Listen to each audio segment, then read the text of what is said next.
Welcome to The Beige Code, a new podcast series from me, Nigel Cooper, and Andrew Seel. We're the co-founders of GoStart and the creators of the Beyond the Beige Summit. Now, each year, the summit brings together founders, writers, marketers, and futurists to look at why, in the post AI world, so much professional content sounds like it was written by nobody in particular. Our book, The Beige Code Volume 1, based on the findings from our first Beyond the Beige Summit, is out today in paperback, hardback, and ebook format. This podcast is a companion to the book, but you don't need the book to follow along. Each episode stands on its own, and we'll walk through the ideas, the research, and the conversations that shaped it. Over the next 10 episodes of Cracking the Beige Code, we're going to talk about the problems of the tidal wave of generic content we now see in our business lives, on LinkedIn, in our emails, in presentations. Now, everyone is quick to blame AI, and there's no doubt it's part of the problem. But is it solely to blame, or is something else going on underneath that will help us better understand things and solve the problem? Now, everyone's heard the advice. Every content creator, every B2B marketer, every founder who's trying to stand out online. Be more human. Show your personality. Be authentic. It's the standard response to everything that feels AI or a little bit robotic or just forgettable. And it's not a controversial take. People connect with people, right? Yeah, it's obvious advice, but maybe that's the problem. It's so obvious that nobody actually questions what it really means. Yeah, that's the thing. If that advice actually worked, we wouldn't be drowning in forgettable AI generated content, would we? And actually, that advice has been around for years, way before AI was a twinkle in Sam Altman's eye. Show personality, be authentic, write like you talk. I think the problem is that be authentic isn't actually as easy as it seems. It's bloody scary to put your own thoughts and opinions out there. And for a lot of people, they have bosses and brand guidelines that add to that fear. It's no wonder people don't know what it means to be authentic in a professional sense. It really can be a minefield. Yeah, and that's why people end up kind of performing humanity instead of actually revealing something real about themselves. And arguably, that's worse than the beige content. I mean, revealing something real means being vulnerable, and people don't like that, especially in a professional context. Performing authentic is safer. You can't blame people for it. So that's part of what we're trying to do here, I think. I see a lot of discourse, especially on LinkedIn, punching down at people who are using AI to help them write posts or express themselves. But shaming people doesn't really get to the crux of the problem. It's not AI per se, it's chucking out a post that doesn't have any real thought behind it that's the problem. Something that doesn't have any real reason to exist than someone just wanting to post something quickly.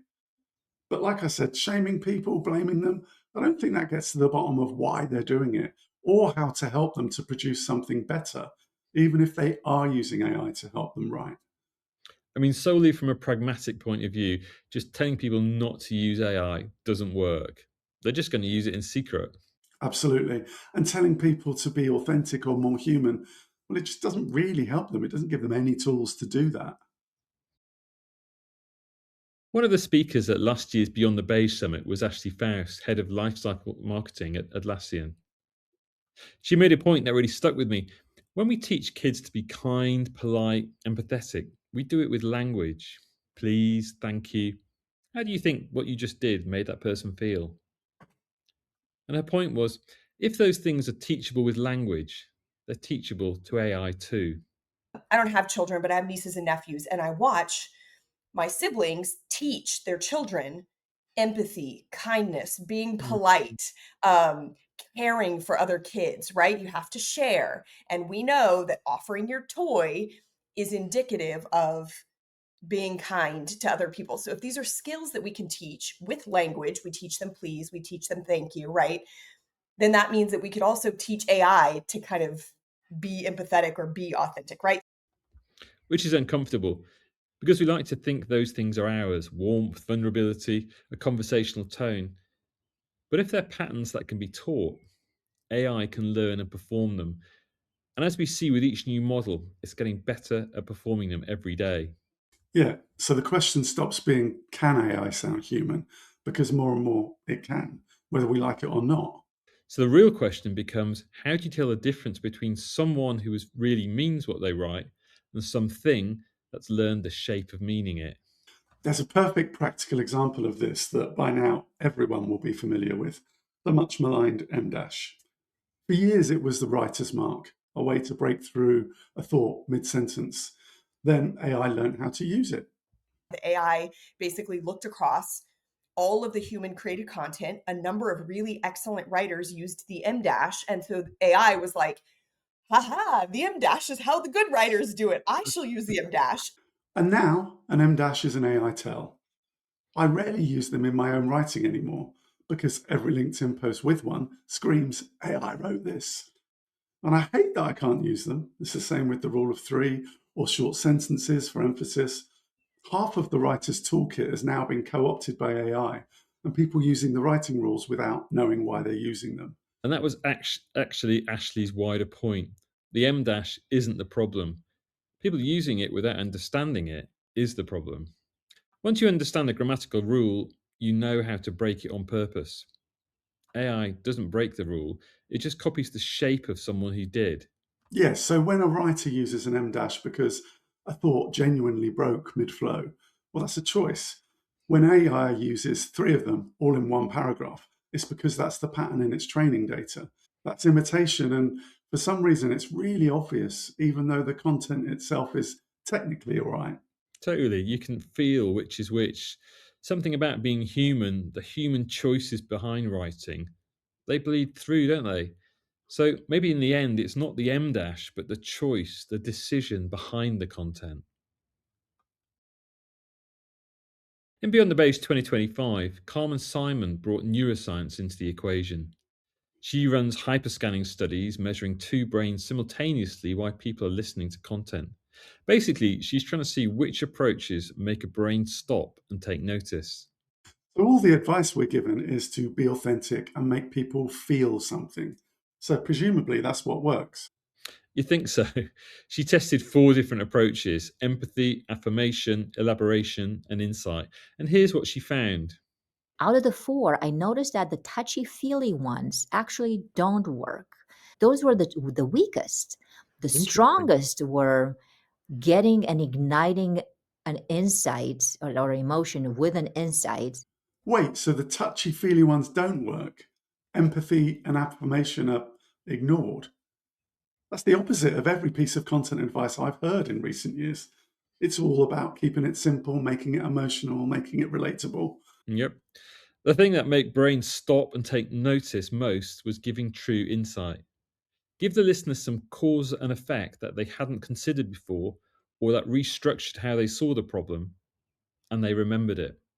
Carmen's data said the brain synchronizes better with complex stuff, not simple stuff.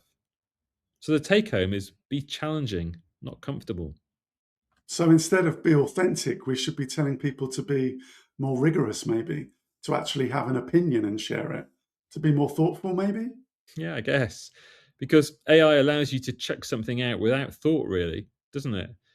And that's why none of that content really registers with us. It's not saying anything that anyone actually thought about. And intellectual honesty is a real human thing. Admitting contradiction is human. Saying, I don't know, is human. Those things are rare in AI generated content because it's always self-assured, isn't it? So if insight is what works in content, what does that actually sound like? What can people take away from this podcast that will help them put this into their posts and their content? Well, to start with, don't ask your readers or listeners to feel with you. Instead, ask them to think with you. Show them something they hadn't considered. Make them slightly uncomfortable. Then give them a way to understand why.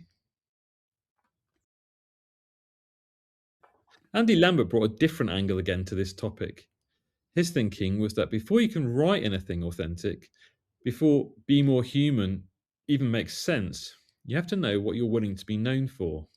Because everyone has their own little narrow slice of the world that they see, and it's our job to unleash our narrow slice of the world onto others to share our perspectives and viewpoints, which ultimately, builds trust at scale.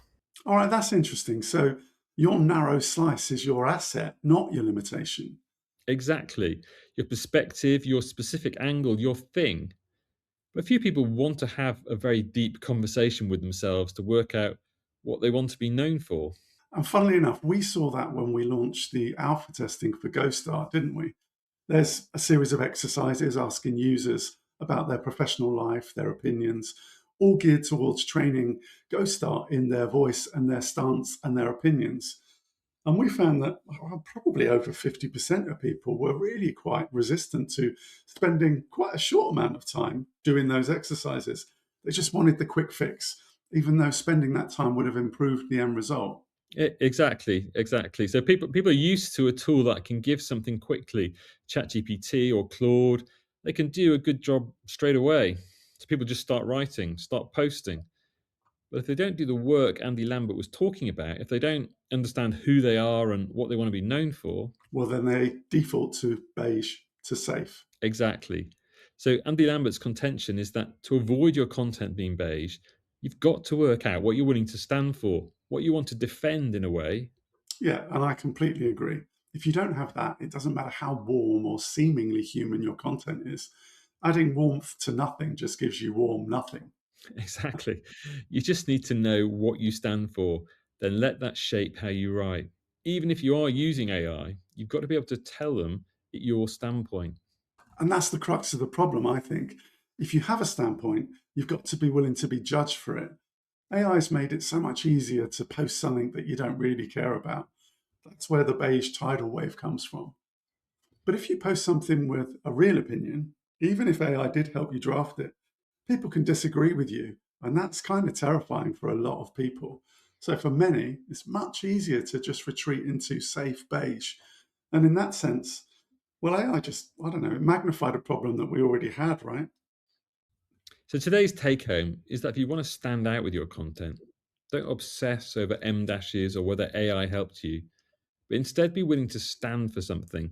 Now that means some people won't like it, and you have to accept that. If you're not willing to, you'll keep posting beige. Next week, we'll be talking about why beige content isn't a failure of creativity. It's a strategy, and quite a rational one, which is exactly why it makes it so hard to fix. So we hope you found today's session helpful and look forward to seeing you next week. In the meantime, a reminder that our book, The Beige Code, is out today in paperback, hardback, and ebook format. And if you want to test your posts against our beigeometer, please visit ghoststart.io. See you all next week.